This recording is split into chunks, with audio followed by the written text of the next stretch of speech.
La pandemia de COVID-19 tiene más del 90% de los estudiantes tomando clases en línea desde casa. Esto según datos de la UNESCO. Vamos a ver esta información.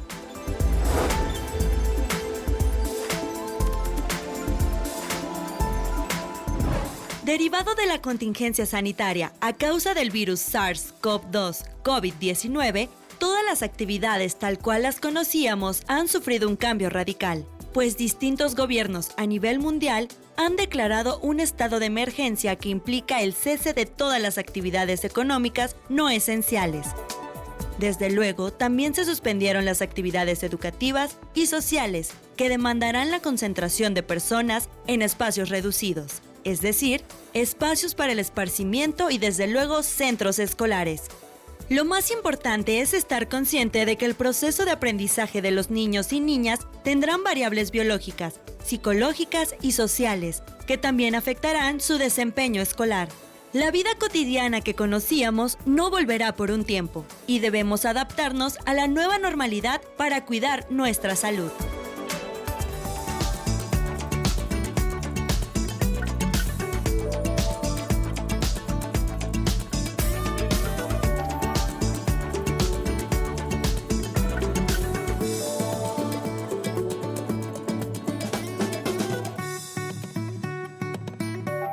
Comenzamos su programa Voces. El tema de hoy es muy interesante. Vamos a hablar sobre recomendaciones psicopedagógicas para el trabajo en casa y tenemos un invitado, el psicólogo Alejandro Ballesteros, que nos va a acompañar con toda esta charla, ¿no? Muy importante en estos tiempos de COVID-19 que estamos viviendo no solamente en los hospitales, sino en casa con los jóvenes, con los niños, con las niñas y los papás que están muy preocupados, ¿verdad? Así es, muchas gracias. Y sí, en realidad, pues, toda esta situación que básicamente se suscitó desde diciembre de 2019, pues ha venido a transformar de alguna forma toda la dinámica en la cual nos desenvolvemos, ¿no? Sí, y es que la educación ha cambiado muchísimo de un día para otro. Ya habías leído por ahí en internet, en las noticias, que decían que México estaba un poco rezagado en tecnología educativa unos 10 años. Dicen, ¿verdad? No sé si sea muy cierto, pero ahora, debido a esta contingencia, se tuvo que adelantar forzosamente toda esta evolución hacia una educación más digital. Así es. Desde que prácticamente iniciaron pues estos picos como en los contagios en otros países, de alguna forma los diversos gobiernos a nivel mundial comenzaron a implementar ciertas medidas justamente para aminorar los contagios. Y bueno, eso fue el cese de actividades y desde luego también tomar acciones en cuanto al sector educativo, siendo que pues son de los centros de concentración más importantes y en donde evidentemente el contagio puede ser mucho mayor. Sobre todo en algunas escuelas públicas, ¿no? Donde tienen muchos alumnos. He visto grupos de 60 chicos que, híjole, la verdad sí es un campo de concentración para el contagio. Exacto, y en ese sentido, pues bueno, escuelas públicas privadas, de alguna forma, pues al momento de ser centros de encuentro, pues son de alguna forma también vectores de contagio. Entonces, a partir de esto y de la contingencia, viene por ahí, por todos los gobiernos a nivel mundial, pues justo el cese de actividades escolares, pero pues no nada más se suspenden las actividades escolares, sino se transforma justamente la modalidad en la cual se comienza a trabajar. Y es así como, por ejemplo, aquí en México se suspenden, por así decir, las actividades escolares de manera presencial y se comienzan a buscar otras alternativas que pudieran garantizar el desarrollo de las actividades escolares y el cumplimiento también de los objetivos, pues prácticamente de la educación, desde el nivel básico hasta el nivel superior.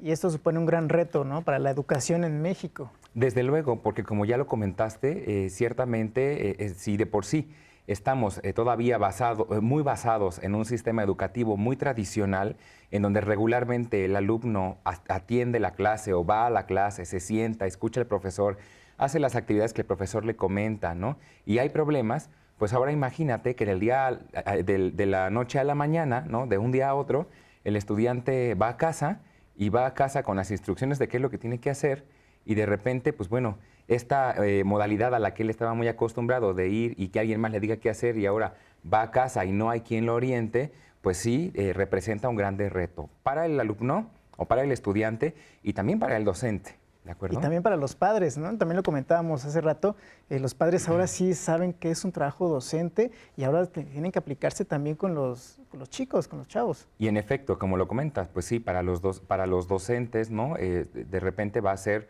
de mucha ayuda la supervisión o el apoyo que le den los papás, ¿no? Y es ahí donde un poco entra esta cuestión un poco complicada, ¿no? Porque pues sabemos también que la situación actual, pues sí, para algunos ha representado un cese en las actividades, pero también existen distintos sectores económicos que no pueden detenerse y bueno, ahí también la complicación, ¿no? Con quién se quedan los hijos o quién supervisa el trabajo que van elaborando. Es un gran problema, ¿no? También gran problema siento que es los problemas psicológicos que vienen ya de ese cambio tan drástico de un día para otro sobre la educación tradicional que se venía manejando en las escuelas, tanto públicas como privadas, y ahora es una educación en casa, claro. Ya todo totalmente digital, ya lo mencionaba usted, con la costumbre, ¿no? de ir a la escuela, a hacer apuntes, escuchar dictados, y ahora todo ha cambiado. En efecto, yo creo que uno de los sentimientos que podríamos, o de las sensaciones que podríamos citar como definición de qué es lo que está pasando con profesores, con alumnos y con padres, es la frustración, ¿no?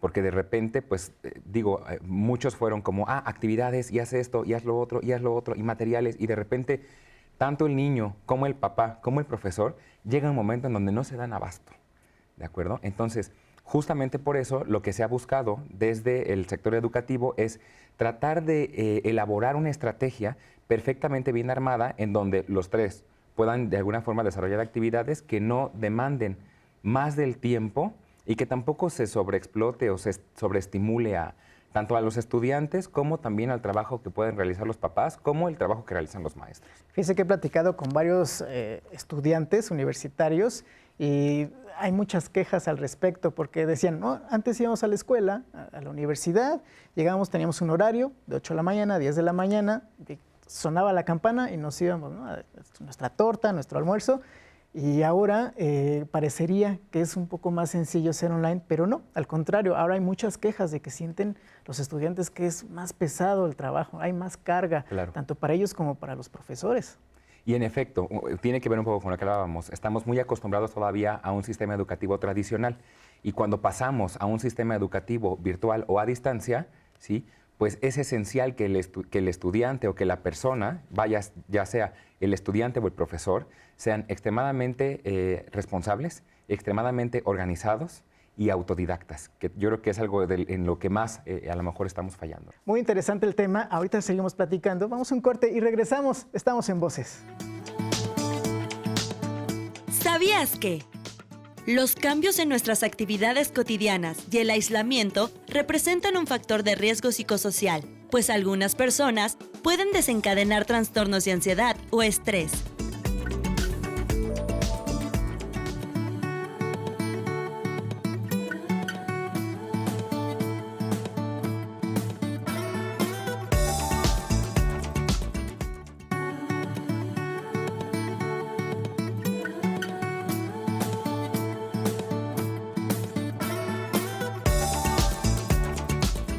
Continuamos en Voces y vamos a estar hablando acerca de las recomendaciones para trabajar en casa y nos acompaña el psicólogo Ballesteros que nos está acompañando en esta charla tan amena que estamos teniendo ahorita. Todos están en casa encerrados, todos están trabajando o estudiando, pero no lo están haciendo a lo mejor de una manera muy adecuada. Exactamente. ¿Qué recomendaciones nos puede dar?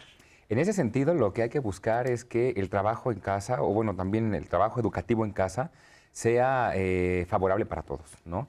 Y en ese sentido, creo que estamos pensando ya en dar algunas recomendaciones para que justamente el trabajo, al menos por ejemplo con niños y jóvenes en el ámbito educativo, funcione. En ese sentido, la primera recomendación es, si tenemos niños en casa y son los que están desarrollando actividades escolares con nosotros, es muy importante que los niños estén enterados de por qué estamos trabajando en casa, ¿no? De repente obviamos que los niños ya saben, por ejemplo, ¿no? O que el joven ya sabe o que se imagina, lo que sea. Entonces, es muy importante hablar con los niños, por ejemplo, de qué es lo que está pasando a nivel mundial y por qué de la noche a la mañana dejaron de ir a la escuela para poder estar en casa haciendo las actividades escolares, ¿no? Sí, no dejarle ese trabajo a los docentes. Exacto, y sobre todo porque el niño, al ver su rutina modificada de la noche a la mañana, tiene mucha incertidumbre, ¿no? ¿Son vacaciones? ¿Por qué estoy en casa? Entonces, es importante que los papás puedan manejar la situación explicándole al niño el porqué de las cosas, ¿no? Evidentemente es un muy buen momento para aprovechar y difundir con ellos estas medidas sanitarias y de cuidado, ¿no? Entonces, en primera, la recomendación es informar a los niños o a los jóvenes de qué es lo que está pasando, ¿no? Y del por qué el cese de actividades presenciales, ¿no? Segundo, establecer justo, se paralizaron las actividades presenciales. Sin embargo, vamos a estar desarrollando actividades en casa que tienen que ver con la cuestión educativa para garantizar el cumplimiento de los objetivos curriculares o el cumplimiento de tu grado escolar, ¿sale? Entonces, a partir de ese momento, lo que hay que hacer en casa es, primero, definir horarios para las actividades escolares. De repente hay papás que dicen, pues mi hijo va a estudiar de las 8 a las 3 de la tarde, y está bien. Nada más hay que asegurarnos que el horario de 8 a 3 comprenda o esté a la par de los horarios también escolares, ¿de acuerdo? Para que seguir conservando de una manera la rutina que tenían, ¿no? Exactamente, y eso es muy importante, el poder establecer horarios en las actividades. Cuando se establezcan los horarios en las actividades, también es importante el hecho de separar cada cierto tiempo, cada cierto número de actividades y poder dar un descanso, en este caso para los niños o para los jóvenes. En el caso, por ejemplo, de los niños, se recomienda que sean 20 minutos entre actividad y actividad, cada 2 actividades más o menos, pero sí que sean 20 minutos de descanso y que sean estos 20 minutos de descanso utilizados para que puedan a lo mejor comer o beber una botana, un snack, no sé, ¿no? Y o que se puedan también distraer. Pero ojo, hay que tener mucho cuidado. La distracción debe ser una distracción que implique el que se mueva, el que camine, el que juegue, pero que no sea en un dispositivo electrónico, ¿de acuerdo? Eso es muy importante. Sí, porque luego están tomando clases en línea en la computadora y dicen, tienes tus 20 minutos de descanso y se ponen a jugar, ¿no? Entonces, algo también es muy importante eso, separar el lugar de trabajo del lugar donde estás tomando clase o trabajando en línea y lo personal en otra habitación de la casa. Exactamente. Y también es otra de las recomendaciones es buscar justamente un espacio adecuado para el trabajo escolar, ¿sí? De repente, pues sí, vivimos a lo mejor en un espacio muy reducido, muy pequeño, y hacemos todo en el mismo lugar, ¿no? Que puede ser el comedor o que puede ser a lo mejor un estudio, ¿no? Pero pues el estudio lleno de papeles. Entonces, lo ideal es siempre buscar un espacio propicio para la actividad, es decir, un lugar que esté limpio, un lugar que esté ventilado, un lugar que esté iluminado y que no tenga tantas distracciones, ¿no? Es evidente que si yo pongo a trabajar al niño en el comedor, en donde tengo la televisión a todo volumen porque están los demás viendo también una serie o lo que sea, pues ese es un distractor enorme, ¿no? Entonces lo que vamos a buscar es que el niño pueda tener o el joven pueda tener un espacio en el cual pueda trabajar, en el cual no existan tantos distractores y en el cual también pues, pueda desarrollar sus actividades sin mayor problema, ¿no? También los estudiantes universitarios, la gente que trabaja, también necesita ese espacio adecuado, ¿no? Ya bien lo decías, bien iluminado, bien ventilado y bien ordenado. Exacto, sí, son de alguna forma recomendaciones que pueden tomar las distintas personas, ¿no? Ya sean jóvenes, niños. En el caso de los niños, sí, nada más asegurar también que si va a tener su clase de ciencias, por ejemplo, pues tenga cercanos los materiales para la clase de ciencias, ¿no? O sea, yo creo que según el rango de edad va a ser el nivel de necesidad que se pueda tener, ¿no? Me llamó ahorita mucho la atención, ahorita que estabas hablando sobre los horarios bien establecidos. Uno cuando está trabajando o cuando está estudiando ya a niveles más superiores, preparatoria, universidad, sí, a veces las clases no son de tal hora a tal hora, sino uno tiene que seguir estudiando, trabajando, haciendo tareas. ¿Y ese exceso qué implicaciones psicológicas llega a tener? Exacto, un poco rescatando elementos, ¿no? La modalidad a distancia va a requerir que el sujeto sea extremadamente responsable, extremadamente organizado y extremadamente autodidacta. Es decir, que él mismo, a través de ciertos mecanismos o estrategias educativas, pueda aprender o pueda obtener el conocimiento, ¿no? Sin necesidad de que exista un tercero que le diga, ¿no? Entonces, ¿qué es lo que pasa regularmente o qué es lo que hemos visto en este momento, ¿no? Que de repente el chico sabe que tiene una tarea para el martes y otra tarea para el miércoles y que las tiene que entregar el viernes, ¿no? Y el martes se le cruza una actividad, ¿no? O se le cruza a lo mejor, o excedió el tiempo de descanso y ya se le pasó. Y entonces se le junta con la del miércoles. Y entonces ya que llega el jueves, no ha hecho ni la del martes ni la del miércoles y debe entregar el viernes. No entrega nada porque se satura. Y es obvio, ¿sí? De alguna forma, si el chico tiene muchas actividades y no las va atendiendo de manera administrada, va a llegar un momento en donde llegará la hora de la entrega y no va a tener un solo contenido concluido. Entonces, regularmente lo que genera esa sensación de decir, bueno, la hago después, ¿no? No pasa nada. Lo vamos dejando, y en el momento en que llega la fecha de entrega, el chico prácticamente siente una cuestión como de saturación, como de no puedo, como de qué ansiedad, difícil, ¿no? híjole, También. y la computadora, y no tengo el material, lo deja, ¿no? Y es justamente lo que va haciendo que muchos de los alumnos se vayan rezagando. Y no fue ni por culpa del maestro, ni por culpa de la computadora, ni por culpa del internet, ni de la velocidad del mismo, ¿no? O sea, tiene que ver con una cuestión de responsabilidad del propio aprendizaje. Y es algo que nos cuesta más trabajo a todos, ¿no? Esa responsabilidad y seguir esas normas que nos la teníamos en la escuela y ahora en casa pues no la tenemos, no hay un prefecto, no hay quien nos vigile. Exactamente. Y al menos, por ejemplo, en la educación básica, ahorita un papel importante es el papel de los padres, que también tú ya lo comentabas, ¿no? Al inicio. En este momento, sí, el profesor de alguna forma es el personaje, ¿no? Que va a estar dándole los elementos, las herramientas, la guía, las actividades, pero es justamente el papá o la mamá quienes deben supervisar la actividad del niño o de la niña, ¿no? O incluso a lo mejor también de los jóvenes, ¿por qué no? Qué importante es este actuar de los padres y los docentes, ¿no? En esto, formar rutinas con los chicos. Pero Sí. seguimos platicando de eso, vamos a un corte y regresamos. Estamos en Voces. ¿Sabías que 1 de cada 4 niños o niñas que han sufrido aislamiento por COVID-19 presentan síntomas depresivos o ansiedad?